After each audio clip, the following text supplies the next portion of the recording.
Welcome to the deep dive. Al Capone, he once said something like, "I'm not a criminal, I fulfill my people's needs." Quite a statement. Today, we're really getting into the world of this figure you probably think you know from, movies and TV. Yeah, the Scarface image is powerful, Exactly. But his actual story and how he sort of navigated the American dream, it's way more complicated than the headlines suggest. for sure. And for this deep dive, we've pulled from, well, a real mix of sources. We've got solid historical accounts, some interesting sociological takes, even bits from multimedia stuff. Gives you a lot of angles. Right. So our mission today is basically to unpack these different stories about Capone, see how he shaped and was shaped by this idea of the American dream. And also look at the power of stories themselves, the ones he told and the ones told about him. What does his whole journey tell us about identity, opportunity? Oh. Maybe that blurry line between how things seem and how they really are. Okay, so when you picture Al Capone, yeah, that 1932 Scarface movie probably jumps right out, doesn't it? Oh, definitely. And American censorship back then, they were like obsessed with making him pure evil. Yeah, they insisted the main character should eat breakfast with blood sauce, which is just, wow. And adding Shame of a Nation to the title, they really wanted him to be the ultimate bad guy. No gray areas. But what's so interesting is how different that was from how people actually saw him at the time. I mean, Al Capone was famous, Mhm. really famous, almost kind of likable in a public figure sort of way. He was on the cover of Time magazine in 1930. Exactly. Time magazine. And some sociologists, like Henner Hess, even saw him as a kind of twisted model for American success. So right there, you've got this huge gap, this tension between the movie version and the real guy, or at least the public persona. That's the core tension we're digging into. So how does someone like Capone even start down this path towards, well, embodying the American dream, or maybe its shadow side? Let's talk about his parents. Right. Teresa and Gabriella Capone, they were Italian immigrants. Arrived in New York, 1894, with basically nothing, right? Like $17. Yeah, just $17. Driven by that classic hope, jobs, stability, the American dream. But there's this interesting angle from Pino Arlacchi's book, Mafia. Oh, yeah. Arlacchi talks about two kinds of Italian immigrants back then. Hmm. You had the law-abiding folks, farmers, workers, escaping poverty or drought in Italy, looking for honest work. And then you have the others. Exactly. Convicts, guys running from the police in Italy, already part of that underworld scene. Both groups wanted that better, richer life, the dream, but totally different ways of getting there. Arlacchi called it two different tales and a fight that would go on forever. The good immigrant versus the criminal immigrant narrative. It's powerful stuff. And here's the twist, the really interesting part about his family. Al Capone's parents, Gabrielle and Teresa, they weren't criminals at all. No, not at all. His dad, Gabriel, was a barber, had his own shop, respectable guy, self-made. And his mom, Teresa, she was a tailor, hardworking people. But they lived in Brooklyn, right in the middle of where these Italian mobs were starting to grow. So even though they were honest, the neighborhood, the rise of these gangs, it created this stigma, didn't it? Hugely. Suddenly, just being Italian could make people see you as a potential criminal. It was deeply unfair. And that stigma, that really got to Al Capone, born in 99. No, absolutely. He famously hated being called Italian. He'd insist, I'm American from Brooklyn. It was this deep-seated complex. He felt stained from the start, seen as this wicked Italian just because of where his family came from, even though they were honest. But early on wasn't their hope. He actually did pretty well in school for a bit. Yeah, there were signs of academic promise. His father must have seen that and hoped, for an honest life for him. Wait. But that didn't last long. His violent side came out pretty strong. At 14, he gets expelled. And not for fighting another kid, he hit the teacher. Hit the teacher. Wow. Yeah. And that was apparently a huge moment for him. He realized maybe that this was an authority he couldn't just punch, the school, the system. So he just walked away. He left school right then, never went back. It was like his inner violence just won out over the academic side. And around this time, another figure enters the picture. Johnny Torrio. Right, Ronnie Torrio, a mobster, actually from Al's father's hometown in Italy. Became like a second father figure, almost. In a way, yeah. Very different kind of father figure, obviously. Torrio saw Al's aggression, his violence, but didn't condemn it. He kind of challenged him. Supposedly he said something like, what, you came from Italy to shame us? Right. Where's your gun, your cigar? Wow. So reframing the violence. Exactly. Suggesting it could be useful, make him a headmaster, but in Torrio's school, the criminal world. And Al bought into it. Seems like it. At 17, he joins Torrio's gang, the James Street Boys. Starts working in one of Torrio's nightclubs. Which leads directly to the Scarface incident, right? That's where it happened. He's working the door, flirting with a girl, Lena Gluccio. And her brother Frank gets involved. Yeah. Frank gets drunk, feels his family honor is insulted. He goes for Al's neck with a knife. But misses. Well, misses the fatal cut, but slices his face open instead. 3 nasty scars, hence the nickname Scarface, or sometimes 10 stitches. And that scar, that must have been huge for him psychologically. Oh, incredibly huge. He was deeply ashamed of it. For him, it was like that Italian criminal stigma made visible right there on his face. The thing he was trying to escape. Exactly. You try to hide it in photos. But then he does something really clever in a twisted way. He makes up a story. The war hero story. Yeah. He tells people he got the scar fighting heroically in World War I, in the Lost Battalion, no less. Even though people probably knew it wasn't true. Many must have. But the story worked. It allowed him to show the scar without that personal shame, maybe even with a kind of borrowed pride. So this was his first big lesson in narrative control. Absolutely. He realized that a good story, even a lie, could change how people saw him, saw his actions. He could cover up the ugly truth with a better narrative. That's a powerful lesson for a budding gangster. Still, even with this pull towards crime, there was this moment. He got married, right? Yeah, at 19, he met Mae Coughlin. She got pregnant. And he married her, even though they were both minors. He insisted on it. They needed parental consent, but he did it. It does show sort of conventional good man side, doesn't it? But then he tried to make a go of an honest life then. He really did. Moved the family to Baltimore, got a job as an accountant, trying to give his son, Albert, a future that wasn't, tainted with crime, just like his own dad tried to do. But Torrio was still lurking. Always. Torrio stayed close. He was even Albert's godfather. The pull was still there. And then his actual father died. Yeah, Gabriel died when Al was just 21. And that seemed to be the final straw. The last really important voice pulling him towards honesty was gone. Deidre Bear put it really powerfully. She did. Destiny put the cape of criminal greatness on shoulders that didn't want it. It's a haunting line. So Gabriel dies and Torrio sees his chance. Pretty much immediately. The invitation comes. Come join me in Chicago. And once he gets to Chicago, his rise is just meteoric, isn't it? Astonishingly fast. 2 years. From just another gang member to Torrio's right-hand man, the vice of the boss. How did he do that so quickly? Sources point to that unique blend he had. He was the smart accountant, right? Good with numbers, could handle the business side, interface with the legitimate world. But also the violent mobster. right? With the scar on his face that just terrified people. He could be the respectable gentleman with civilians 1 minute. And scary Starface the next. Exactly. He knew how to use both sides of that personality. It made him incredibly effective. And all this is happening right as Prohibition kicks in, 1920. Perfect timing for him, really. Yeah. The 18th Amendment. No making, selling, shipping alcohol. Driven by temperance groups and factory owners wanting sober workers. Right. But for someone like Capone, this wasn't a problem. It was a gold mine. Jonathan Eig, the historian, basically says Capone would have been nobody without Prohibition. It's a strong argument. Capone saw it immediately. This law created a massive demand. Millions of customers who wanted to drink, and now it was illegal. A huge black market opportunity. Low risk, high reward in his eyes. So Prohibition gave him the perfect cover story, didn't it? A way to rebrand himself. Completely. Suddenly, he wasn't just a gangster or a blackmailer. He could say, I'm just a businessman. Supplying a product people wanted? He framed himself as a trader of happiness, giving Americans back their booze after tough times, like the World War. And he built the infrastructure for it, too. The speakeasies. Thousands of them. Over 10,000 in Chicago alone. These secret bars, speak softly shops, where you whispered a password to get in. He was selling an experience, not just drinks. Totally. Creating this whole secret, exciting world. And he tapped into the culture of the time, too, with jazz. Oh, yeah, the Roaring '20s jazz was exploding. Capone was smart enough to bring the big jazz bands into his speakeasies, made them the places to be. It's even said that some huge jazz stars kind of owed their fame to Capone's clubs. People definitely argue that, including Louis Armstrong. There's that famous story about Capone getting Armstrong's stolen trumpet back for him. Earning him the title Patron of Jazz.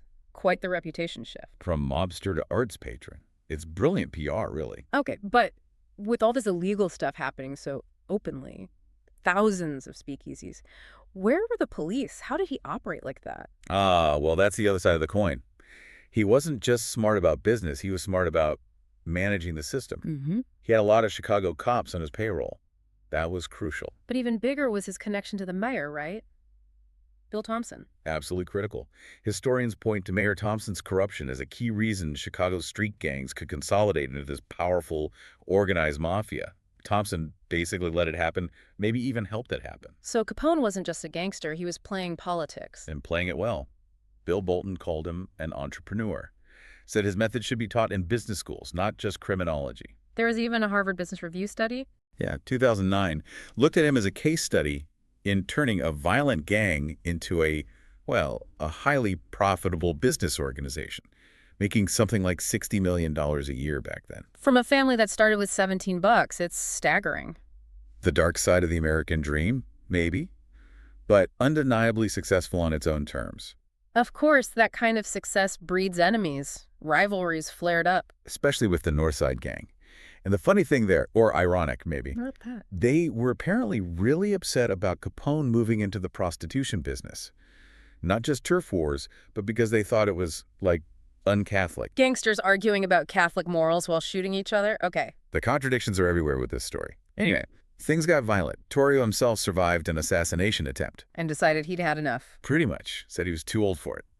So in 1925, he retires and hands the whole operation over to Al Capone. Making Capone the boss of Chicago crime at just 26 years old. 26. Unbelievable. And he leans into the public figure role even more. Becomes this fashion icon, right? Wearing these incredibly expensive suits, like $7,000 in today's money. Trying to look like a banker, a millionaire, not a thug. Exactly. Projecting that image. His white hat became like a symbol for mobsters everywhere. And the public ate it up, didn't they? Gave him that nickname, Snorky. Yeah, Snorky. Probably meant dapper, charming. He was a celebrity. His life was gossip column fodder, and he played it up, saying stuff like, "I'm not a criminal. I fulfill my people's needs." Master manipulator of his own image. Absolutely. Yeah. But he never forgot the other side, the Scarface side. That dual identity was always there. He needed the public to like him, but he needed the underworld to fear him. Precisely. And that brings us to that infamous baseball bat incident. Chilling story. He finds out 3 of his own guys are plotting against him. So what does he do? Invites them to dinner. Exactly. Plays the gracious host, the snorky face. Yeah. Shares a nice meal, laughs, probably talks business. And then apparently, he just picks up a baseball bat and brutally smashes their skulls in. Right there at the dinner table. Just Terrifying. It shows how aware he was of that switch. When to be charming Snorky and when to be the ruthless psychopath. He knew weakness, or even the perception of it, could get him killed. So that cemented his reputation within the gangster world.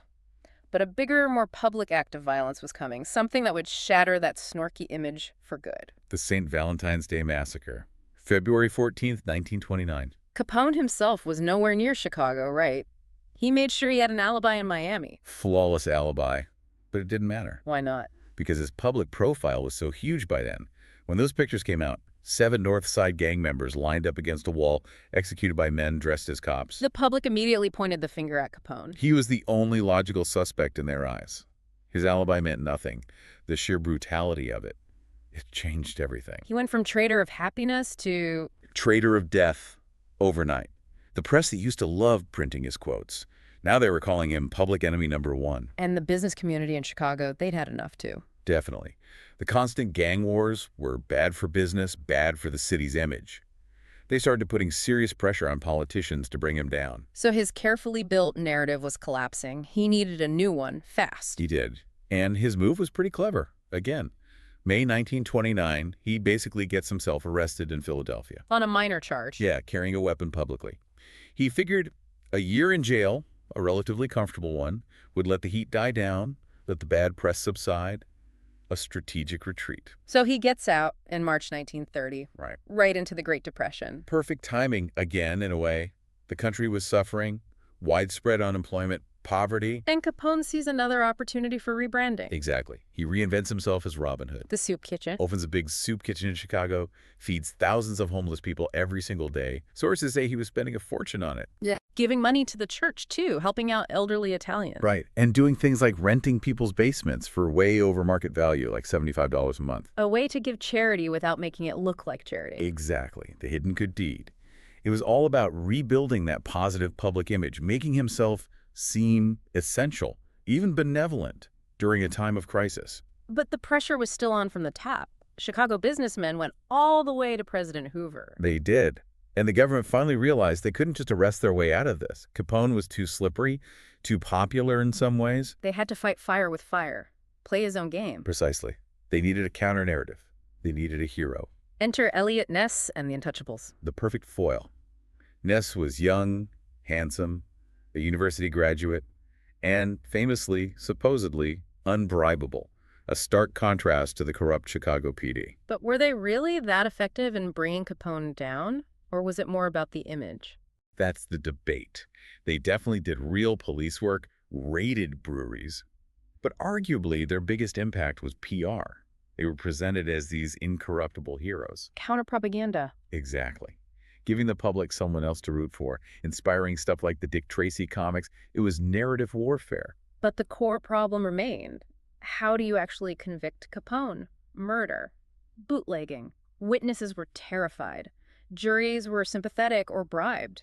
And people hated Prohibition more than they hated Capone, often. Getting a conviction on those charges seemed impossible. Until someone had a very different idea. Assistant Attorney General Mabel Willebrandt. A key figure, really. She'd been pushing hard against bootleggers. Her idea, or the one she championed, was ingenious. Why not tax the profits from crime? Tax illegal income. Yes. Make it so even if the income was from bootlegging, gambling, whatever, you still owed income tax on it. The Supreme Court eventually agreed. And that was the loophole they needed. That was the key. Suddenly, they didn't need to prove murder or bootlegging. They just needed to prove he had earned a lot of money and hadn't paid taxes on it. The ultimate irony. Absolutely. This guy, this brilliant criminal accountant running a massive empire, brought down by tax evasion. He must have been confident going into the trial, though, thinking he could just pay his way out. Reports suggest he was. He apparently even offered to plead guilty and just pay the back taxes. Thought he'd get a slap on the wrist. But the judge wasn't having it. No. Judge Wilkerson refused the plea, insisted on a full trial. And behind the scenes, the government was working overtime to destroy that Robin Hood image. The media. They hammered home his extravagant lifestyle. Those silk socks he wore in court, pointing out that one pair cost more than a family might see in a month during the Depression. Contrasting his wealth with the suffering outside. Turning public opinion against him. Exactly. He tried his usual tricks, bribing the jury. But the judge switched the jury pool at the last second. Pulled the rug right out from under him. So, November 1932, the verdict comes down. Guilty. And the sentence. 11 years in federal prison. Well, Which, for tax evasion back then, was huge. The longest sentence anyone could get in a tax case, according to some sources. So the master criminal, the untouchable boss, Yeah. jailed for taxes. The irony is just incredible. And then the final twist. Just a year later, 1933. President Roosevelt ends Prohibition, partly to collect taxes on legal alcohol, partly to create jobs. The very foundation of Capone's empire just vanishes while he's locked up. Even from prison, he tried to keep control, didn't he? Bribing guards in Atlanta. Yeah, tried to run things from his cell, turned it into a bit of a resort, apparently, which is why they moved him. To Alcatraz. The Rock, middle of San Francisco Bay. No way to run an empire from there. He was only 35, still relatively young, but his power was broken. But the story doesn't end there. There's that final tragic chapter, the illness. Yeah, this is the really poignant part. Dieter Baer writes about it. He'd contracted syphilis years earlier, probably in his early 20s, from prostitutes. And there was a cure available then, wasn't there? Penicillin wasn't widespread, but other treatments existed. There were treatments, yes, but he refused them. Why? To hide his infidelity from his wife, May. He couldn't admit how he got it. So the disease progressed. Untreated, it eventually attacked his brain. Neurosyphilis. By his late 30s, early 40s, it caused severe dementia, paranoia. His own brother Ralph said he had millions hidden away, diamonds too, but he couldn't remember where. Just forgot. The illness wiped his memory, his cognitive function. When he was finally released from prison in 1939, medically paroled, he wasn't the same man at all. And his family, they kind of created a fiction for him? They did. A protective, imaginary narrative. Hired a nurse, but told Al he was a chauffeur. Let him believe he was still this glorious, powerful mafia boss, giving orders that meant nothing. Shielding him from the reality of his condition. Yeah. His final medical reports were heartbreaking. Said his mental capacity was basically that of a 7-year-old child. He died in 1947, a shell of his former self. The New York Times called it The end of an evil dream. A really tragic, diminished end for someone who built such a notorious empire. So, after all that, we come back to that big question. Al Capone, the underworld immigrant, does he represent the American dream? Or is the dream really embodied by the other type, the kind one that just wants to work? Was his path inevitable, given his start, the stigma, the influences, or was there always a choice? That makes you think. And what's really fascinating, and maybe shed some light on that choice question, is his older brother, James Capone. Right, same parents, same background, same Brooklyn neighborhood. Same circumstances, pretty much. But James chose a completely different path. He fought in World War I. Yep, decorated war hero, earned medals, and then, get this, he becomes a prohibition agent, a government supporter of the very law Al was breaking. Wow, an actual hero fighting for the system his brother was exploiting. It's such a stark contrast, isn't it? Shows that background isn't everything. Individual choices, principles, they matter hugely. So despite Al Capone's genius for storytelling, for crafting these narratives like Traitor of Happiness or Robin Hood, They all fell apart in the end, didn't they? what was left? Just Scarface. That scar he hated, the symbol of the ugly world he tried to escape, or maybe transcend through stories. It defined him in the end. But his legacy, it's undeniable. Vince Gilligan, the creator of Breaking Bad and Better Call Saul, he said Capone's impact is immortal.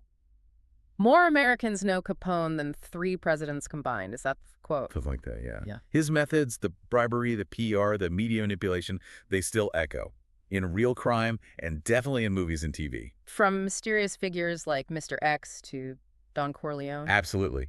Gilligan even referenced the St. Valentine's Day massacre in the Breaking Bad finale. It keeps posing that question Capone embodied. What about the other side of the American dream? The one where maybe Breaking Bad gets you there faster. It's a powerful, unsettling thought. His story really shows how easily perception can just swamp reality, and how even the best-spun narratives can collapse. Makes you question how we view public figures generally, doesn't it? Yeah. How much is real, how much is constructed. And it's funny, even knowing all the terrible things he did, the violence, the corruption, there's still sometimes this lingering image of the charismatic rogue, the cute criminal, as one source put it. Right. It's a testament to his manufactured charm, maybe. It really forces you to examine your own perceptions of good and evil and how much they're shaped by the surface, by the story we're told, or the one we want to believe. Makes you think, doesn't it?